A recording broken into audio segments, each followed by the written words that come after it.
Alright guys, on this week's video I'm going to be showing you how I made this scary movie hand. We are at DragonCon 2019, about to go out to another night of partying on the town, doing some cosplay with my daughters here, but I'm going to show you how I made this hand in the upcoming video. Stay tuned.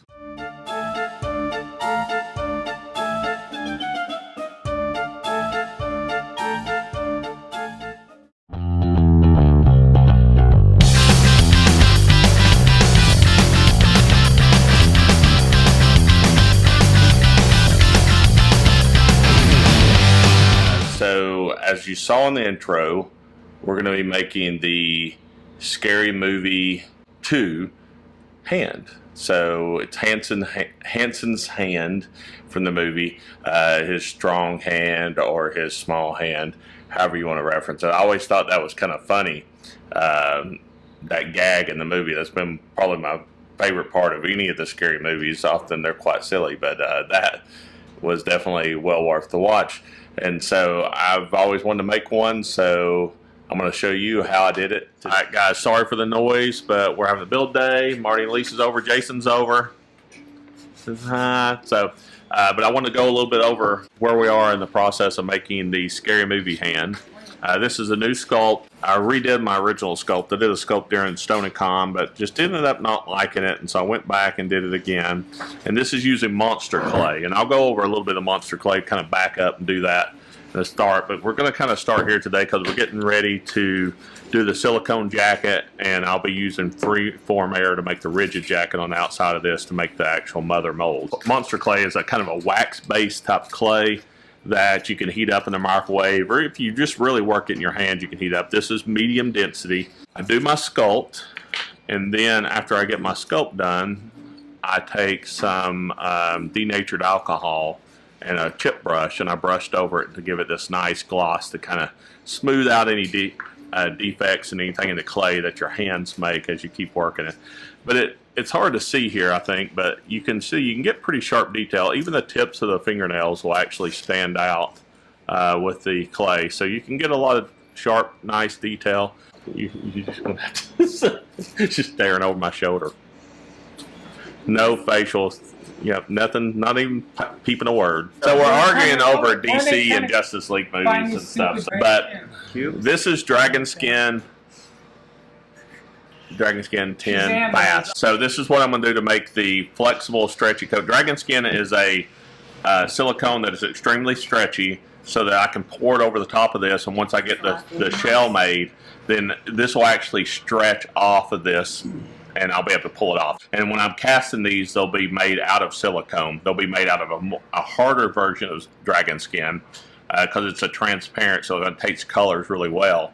And so the hand actually be cast out of dragon skin to make that fleshy appearance to it. So like real human skin has a little bit of translucency to it, and so props that are made more translucent looking, at least on some on the surface, adds a lot more depth and everything. So I'm just going to do some mixing, and we're going to pour up equal parts, and we're start making coats. So dragon skin goes on just in brushes. I probably should have put some color in it so I could tell where it was, but I want to make sure I get it down into all these little.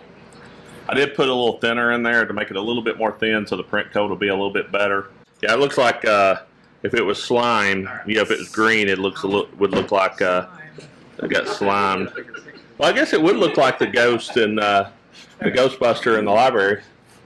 The old Ghostbusters. It looks just like slime. Super right. We're children. I know. Oh, yeah. We're all 12 years old. That's what It people. looks like hair gel. Alright. PG-13, guys. PG-13. But I don't want to get banned from YouTube. Oh, here's some dragon skin just from the bottom of my cup. So I'm just going to show how stretchy, how strong it is. So this time I am not putting any thinner in it. So this time I'm doing straight dragon skin. And after that I'll actually start putting a thickener in it so it stays up there a little bit better. It's from here. So you want what we call a print coat. Yeah, it's huge. And then you want to build up several layers to give it some form. 3 guys walk into a bar. The 4th guy ducks. That actually took me a second. I hate to say that. it's this point in the video when you say, gosh, I hope this works out. So this is probably my last coat of dragon skin. I thought I had thickener. I didn't have thickener, so I've ended up putting on my extra coats.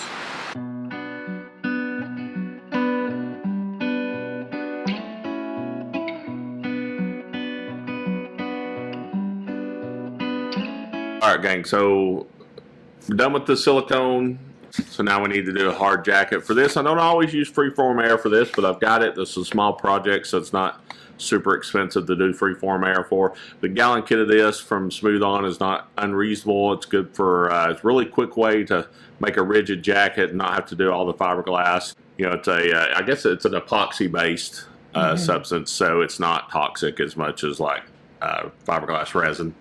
And so you don't have to use any support material or anything like that. So freeform air, I got a little glare on the container, but freeform air, it's a 2-part mixture, equal parts. So I'm gonna build a front jacket, kind of comes around here and fills into these things. And then once that cures, I'll do the back side of that. So I'll probably get the rough amount of it stuck onto the hand and then come back after a few minutes of rest and try to work it a little bit more.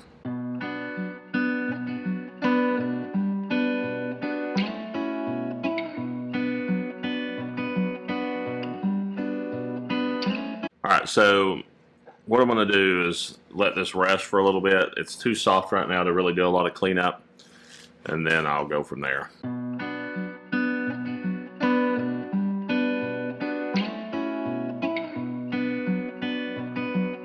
Freeform air starts to dry, you can keep working over it with a little bit more water. It gets more rigid over time and keep kind of smoothing it out and trimming up those edges. So that's all we're doing. Just wait a little bit, let it set up a little bit, then kind of come back over it, work it with a little bit of water and tools to kind of keeping that shape going, building it up.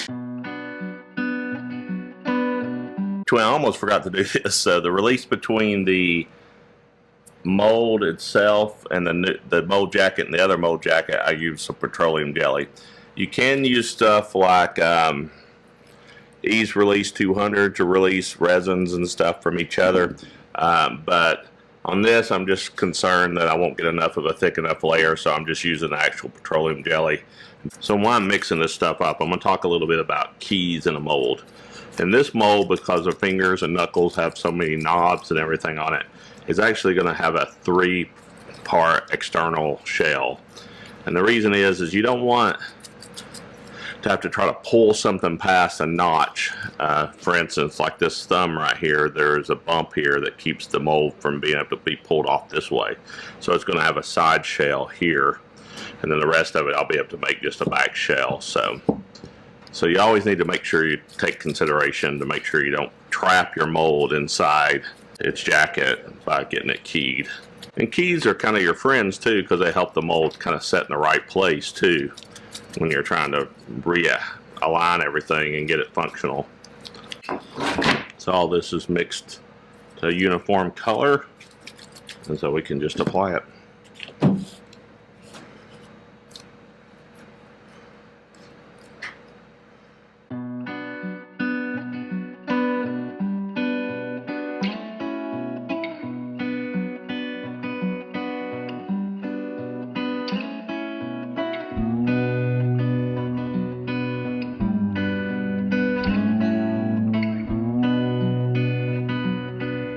Alright, so this is what the 3-part external jacket looks like. This freeform air. It's nice and hard now. Once it gets nice and hard, put some screws through these little lips I built up.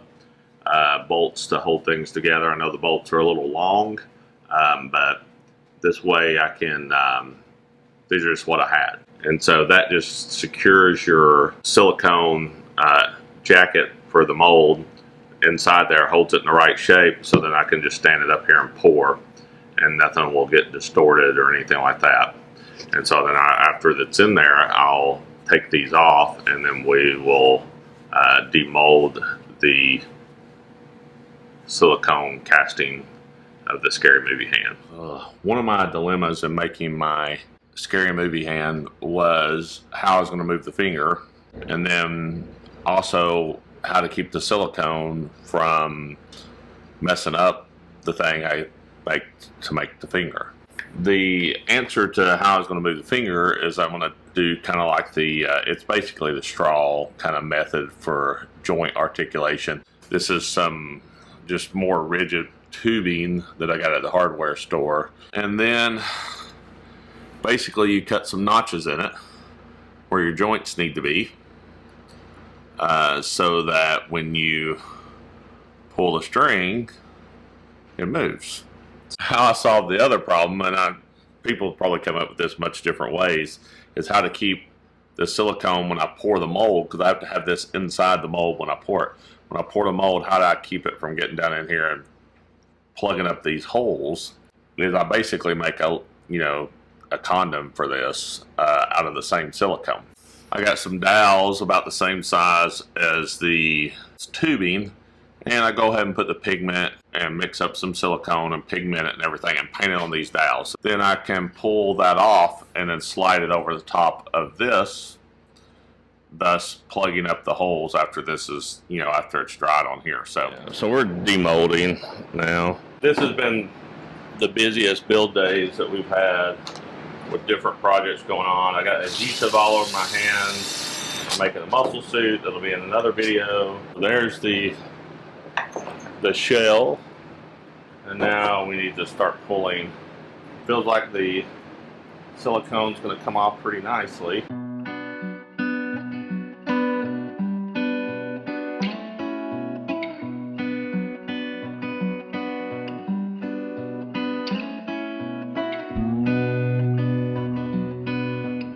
There is the hand. Now it'll still need to paint. It's got a little finger motion here. Not the best, but it's there. A little scary movie. Yeah. But so there is the first pull out of my scary movie hand mold. So I'm really happy with that. And look, she got my little floppy hand thing back out the right direction. Yay! So we can actually make more of these. I have a lot of fun with this. Whoa, look at that little spot right there by my strong hand. Take my hand! You're No! gonna fall off the couch if you don't take my hand! Give me your other hand. My other hand's not strong enough! No!